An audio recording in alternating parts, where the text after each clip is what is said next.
सरू अब अपने असली बाबा साहब को ढूंढने की कोशिश कर रही है। उसने सुना था कि वे मुंबई में रहते हैं। इसी तलाश में वो पंडित जी के पास पहुंचती है, वही जिन्होंने सालों पहले उसकी माँ और बाबा साहब की शादी करवाई थी। पंडित जी से मिलने के बाद सरू अपनी माँ की फोटो दिखाती है और पूछती है, क्या आपको याद है कि इनकी शादी किसके साथ करवाई थी? पंडित जी हंसते हुए जवाब देते हैं, हाँ मुझे याद है। तभी चंद्रकांत अचानक वहां पहुंच जाते हैं और सरू को देखकर कहते हैं, सरू तुम यहाँ कैसे? पंडित जी स्पष्ट करते हैं, यही है तुम्हारे पिताजी का सच।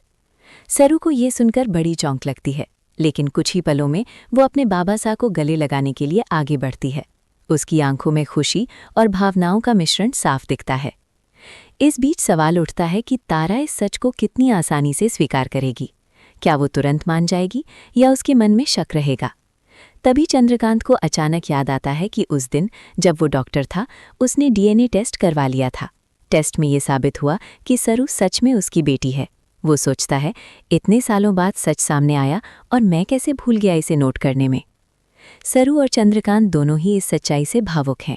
सरू अपने बाबा साहब के साथ बैठकर उनसे बातें करती है, उनके बचपन, उनकी यादें और उन पलों की चर्चा करती है जो उन्होंने कभी साझा नहीं किए। इस बीच चंद्रकांत भी अपने अतीत और अपनी गलतियों को याद करता है।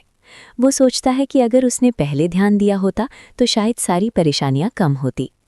सरू की खुशी और चंद्रकांत की भावनाएं दर्शकों को एक गहरी संवेदना का एहसास कराती हैं। कहानी धीरे धीरे आगे बढ़ती है, लेकिन अभी भी कई सवाल बाकी हैं। तारा की प्रतिक्रिया क्या होगी और क्या अब सरू और चंद्रकांत के रिश्ते में नया अध्याय शुरू होगा?